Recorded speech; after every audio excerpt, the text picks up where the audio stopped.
இன்று நாங்கள் பார்க்கக்கூடிய விஷயம் இதுவும் சூரத்துல் பக்ராவில் இருக்கக்கூடிய 2வது அத்தியாயம். அல்லாஹ் சுப்ஹானஹு வ தஆலா சூரத்துல் பக்ராவில் இருக்கக்கூடிய ஒரு வசனத்தில் கூறுகின்றான், இன்னமா ஹர்ரம அலைக்குமுல் மைத்தத வத்தம வலஹ்மல் ஹின்ஸீர் வமா உஹில்ல பிஹி லிகைரில்லாஹ். அல்லாஹ் சொல்லுகின்றான், அல்லாஹ் உங்கள் மீது, உங்களுடைய இறைவன் உங்களை படைத்த அல்லாஹ் ரப்புல் ஆலமீன் உங்கள் மீது அந்த மாமிசத்தை முதலாகவே அவர்கள் அறுப்பதற்கு முன்பாகவே மரணித்த இறந்த மாமிசத்தை, அந்த மாதிரி கரியை சாப்பிடுவதற்கு இஸ்லாம் அல்லாஹ் தடை செய்து விட்டான். அல் மைத்தா மாமிசம், வத்தம் இரத்தம், வலஹ்மல் ஹின்ஸீர் பன்றிக்கறி, இந்த 3 விஷயங்களும் இஸ்லாத்தில் தடை செய்யப்பட்டது என்று பல பேருக்கு தெரியும். அப்போ இந்த வசனத்தில் இந்த 3ம் தடை செய்யப்பட்டது என்று நாங்கள் பார்க்கின்றோம். இப்போது இன்ஷா அல்லாஹ் இதனுடைய சயின்டிஃபிக் ரீசன்ஸ் ஆதாரத்தோடு விஞ்ஞானம் இதை பற்றி என்ன சொல்லுகிறது, இதை எவ்வளவு உண்மை என்று உண்மைப்படுத்துகிறது என்று பார்ப்போம். முதலாவது வத்தம், இரத்தம். இன்னமல் முதல்ல மாமிசம், இறந்த ஒரு கறி, அதை நாங்கள் சாப்பிடலாமா? அந்த மாமிசத்தை நாங்கள் சாப்பிடுவதற்கு நமக்கு ஒரு நம்மளுடைய உடலில் அது தாங்கிக் கொள்ளுமா? அதனுடைய பயன்கள் என்ன, அதனுடைய பாதிப்புகள் என்ன? அப்போ சயின்டிஃபிக் ரீசன் சொல்லும் பொழுது இன்னைக்கு விஞ்ஞானம் சொல்லுகிறது, முதல்லையே அறுப்பதற்கு முன்பாகவே இறந்த மாமிசத்தை சாப்பிடுவதன் காரணமாக 10 to 15 நோய்கள் உடலில் உருவாகும். உதாரணத்திற்கு அவர்களுடைய உடலில் இருக்கக்கூடிய அந்த பாக்டீரியா, அந்த கிருமிகள் அதிகமாகும். ரோடு கீழ் சொல்லக்கூடிய அந்த கிருமி, அந்த ஒரு நோய். அதே போன்று அவர்களுடைய தோலில் ஒரு இன்ஃபெக்ஷன் உருவாகும். அவர்கள் அரிப்புத்தன்மை சொல்லக்கூடிய அந்த ஒரு நோயும் உருவாகும். பிளட் போர்ன் இன்ஃபெக்ஷன்ஸ் சொல்லக்கூடிய, பேரஸ்டிக் இன்ஃபெக்ஷன் சொல்லக்கூடிய, இது மாதிரி பல இன்ஃபெக்ஷன்ஸ், பல நோய்கள் அவர்களுடைய உடலில் வரலாம். இதன் காரணமாக இறந்த மாமிசத்தை சாப்பிடுவதன் காரணமாக. இதை உண்மைப்படுத்துகின்ற பல விஞ்ஞானிகளும் இருக்கிறார்கள். உதாரணத்திற்கு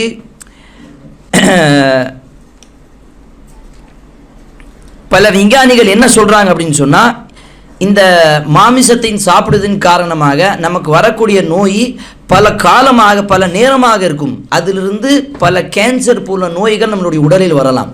அப்போ இங்கே கேள்வி என்ன அப்படின்னு சொன்னால், 1400 வருடங்களுக்கு முன்பாக இந்த அறிவியல், இந்த விஞ்ஞானம் இல்லாத ஒரு காலகட்டத்தில் ஒரு பாலைவனத்தில் வாழக்கூடிய ஒரு மனிதனுக்கு இந்த மாதிரி விஷயங்கள் எப்படி தெரிகிறது? எழுத படிக்க தெரியாத ஒரு மனிதர், எந்த விதத்திலும் அவர் தன்னுடைய ஆசிரியர் வைத்ததில்லை, அவருக்கு படிக்கவும் தெரியாது, எழுதவும் தெரியாது. அதே போன்று அவர் பள்ளிக்கூடத்துக்கும் போனதும் கிடையாது. அப்போ அந்த ஒரு மனிதன் எப்படி மாமிசத்தை பற்றி, மாமிசம் தடை செய்யப்பட்டது, அதில் நிறைய நோய்களும் நிறைய பிரச்சனைகளும் இருப்பதன் காரணமாக மனிதர்களுக்கு இதையெல்லாம் ஹராம், தடுக்கப்பட்டது என்று சொல்கின்றான். அந்த மனிதனுக்கு எப்படி தெரியும்? அப்போ இதுவே இறைவனால் அனுப்பப்பட்ட உண்மையான வேதம், உண்மையான செய்தி என்று நாங்கள் இந்த ஒரு வார்த்தையிலிருந்து பார்க்கிறோம். அடுத்தது இரத்தம் சாப்பிடுவது, அந்த இரத்தத்தின் மூலமாக, இரத்தம் குடிப்பது, இந்த இரத்தத்தின் மூலமாக உடல்ல வரக்கூடிய 7 to 10 நோய்கள் விஞ்ஞானம் சொல்லுகிறார்கள். முஸ்லிம்கள் சொல்லக்கூடிய காரணம் விட்டுருங்க, விஞ்ஞானம் சொல்லுகிறது அவர்கள் வரக்கூடிய HIV AIDS வரக்கூடிய அந்த நோயாக இருக்கட்டும், அல்லது ஹெப்படைட்டிஸ் B and C வரக்கூடிய அந்த வைரஸாக இருக்கட்டும், அல்லது லெப்டோசிஸ்போரோசிஸ் சொல்லக்கூடிய ஒரு பாக்டீரியா அவர்களுடைய உடலில், அந்த இரத்தத்தில் சேர்ந்து கலந்து அவர்களுடைய உடலில் வரும் என்று சொல்லக்கூடிய பெரிய பெரிய கேன்சர் போல நோய்கள் இதன் மூலமாக உருவாகும் என்று சொல்லுகிறார்கள். அதே போன்று அடுத்தபடியாக இந்த இரத்தத்தின் அதிகமாக ஐரன் சொல்லக்கூடிய அந்த இரும்பு சக்தி அதிகமாக இருக்கிறது, ஓவர்லோடாக இருக்கிறது. அதன் காரணமாகவே அதில் நிறைய டாக்ஸிக்கான நோய்கள் உருவாகிறது. ஆர்கன் டேமேஜ் ஆகிடும். உதாரணத்திற்கு லிவர், அவர்களுடைய இதயத்தில் நிறைய நோய்கள் வரும். அவர்களுக்கு பேன்கிரிஸ் சொல்லக்கூடிய இந்த மாதிரி உடலில் வயிற்றுக்குள்ளார இருக்கக்கூடிய உள்ளார இருக்கக்கூடிய பல பகுதிகளில் பல பிரச்சனைகள் வரலாம், வெறும் அந்த இரத்தம் குடிப்பதின் காரணமாகவே.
இறைவன் இதற்கு முன்பாகவே இந்த குர்ஆனுக்கு சேலஞ்சு செய்யும், இந்த குர்ஆனை பற்றி மக்களுக்கு சேலஞ்சு கொடுக்கின்றான்.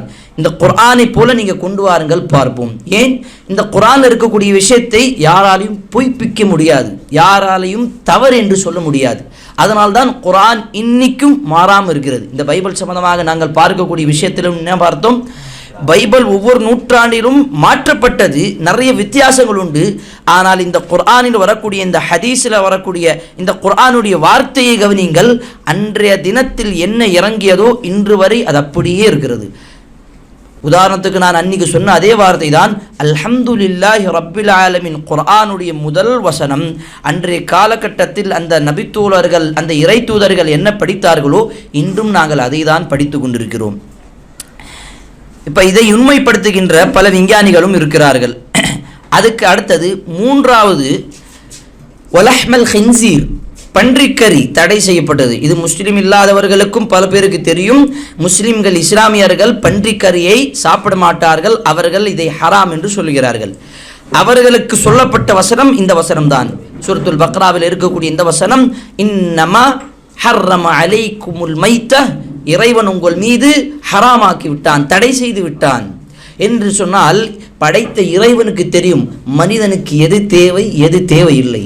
படைத்த இறைவனுக்கு, இரட்சகனுக்கு தெரியும் மனிதர்களுக்கு எது பயனளிக்கும் எது பயனளிக்காது, எது பாதிக்கும் என்று சொல்லி. அப்போ அவன் சொல்லுகின்றான், இந்த பன்றிக்கரின் மூலமாக உங்களுக்கு நிறைய ஆபத்துகள் வரலாம். இன்னைக்கு சயின்டிஃபிக்ஸ் ஒரு விதத்தில் என்ன சொல்லுது தெரியுமா, இந்த பன்றிக்கரியில் ஒரு இடத்தில், ஒரு சில இடத்தில் அதோடைய நல்லது இருக்கிறது.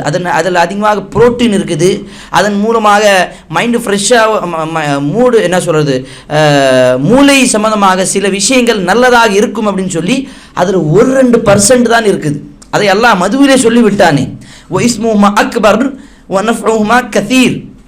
அவர்களுடைய அந்த பாதிப்பு அதிகம், அவர்கள் வரக்கூடிய அந்த மதுவின் காரணமாக வரக்கூடிய பாதிப்பு அதிகம், அதிலிருந்து வரக்கூடிய பலன் சொற்பமாக தான், கொஞ்சோண்டு தான் இருக்கும்.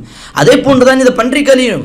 அப்போ இந்த பன்றிக்கறியில் இன்னைக்கு விஞ்ஞானம், ஒரு சில விஞ்ஞானம் இதை இந்த பன்றிக்கறியின் சாப்பிடுவதன் மூலமாக நிறைய சிறிய நல்லது இருக்குது என்று சொன்னாலும், பெரும்பாலானவர்கள் இதன் மூலமாக வரக்கூடிய நோய்களை பற்றி சொல்கிறார்கள். உதாரணத்துக்கு பேரஸ்டிக் இன்ஃபெக்ஷன்ஸ், அதே நோய், அதே போன்று பாக்டீரியாக்கள் வரக்கூடிய எந்த நோயாக இருக்கட்டும், அதே போன்று பல விஞ்ஞானிகள் இதை என்ன சொல்கிறாங்க அப்படின்னு சொன்னால், கேன்சர் அளவுக்கு கொண்டு போயிடும். எது? இதை சாப்பிடக்கூடிய இந்த பன்றிக்கறி உங்களுக்கு கேன்சர் அளவுக்கு போயிடும் இதை சாப்பிடுவதன் காரணமாக. இதை விஞ்ஞானிகள் யார் அப்படின்னு சொல்கிறாங்கன்னா, டாக்டர் ரோபர்ட் டி ஹால் சொல்லக்கூடிய ஒரு மிகப்பெரிய இது சம்பந்தமாக ஆய்வாளர், அவர் சொல்கிறார், இந்த பன்றிக்கறி மனிதர்களுக்கு கேடு. WHO சொல்லக்கூடிய ஒரு விஞ்ஞானம், ஒரு ஆராய்ச்சி துறை என்ன சொல்கிறது, இந்த பன்றிக்கறியின் மூலமாக நமக்கு வரக்கூடிய பாதிப்பு அதிகம், இந்த பன்றிக்கறி மனிதர்களுக்கு ஒருபோதும் பயனளிக்காது. டாக்டர் மைக்கேல் கிரேகர் சொல்லக்கூடிய மிகப்பெரிய ஒரு உணவின் சம்பந்தமாக மிகப்பெரிய ஒரு ஆய்வாளர், அவர் அந்த விஞ்ஞானி, அவரும் என்ன சொல்லுகிறார் அப்படின்னு சொன்னா, இது நம்மளுடைய உடல்ல இருக்கக்கூடிய நிறைய சக்திகளை பாதிக்கும், உடல்ல இருக்கக்கூடிய நிறைய பாதிப்புகளை கொடுக்கும். எது? இந்த பன்றிக்கறி. If you eat pork and want to know if it's healthy, I got something to show you.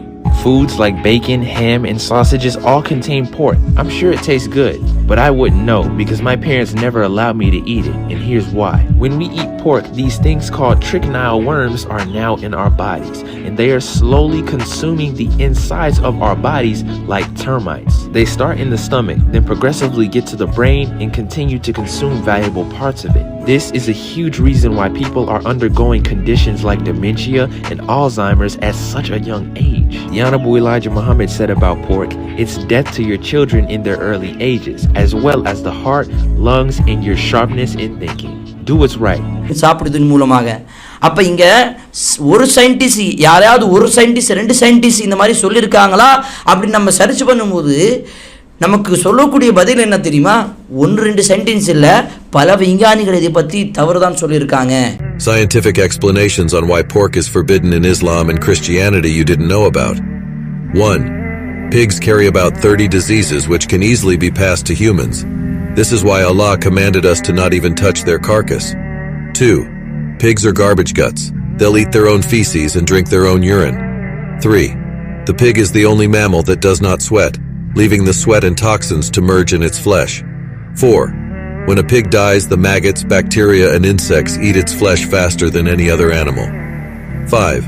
There is no safe temperature at which pork can be cooked to ensure that all these parasites and cysts will be killed. பன்றிக்கறி சாப்பிடுவது மனிதர்களுக்கு கேடு, மனிதர்களுக்கு ஆபத்து. அப்போ இன்னைக்கும் நம்ம ஒரே வசனம் தான் பார்த்தோம். இன்னைக்கு ஒரு வசனத்தில் 3 விஷயங்கள் இறைவன் தடுத்து விட்டான். 4வது விஷயத்தில் அல்லாஹ் தெளிவாக சொல்லிவிட்டான்,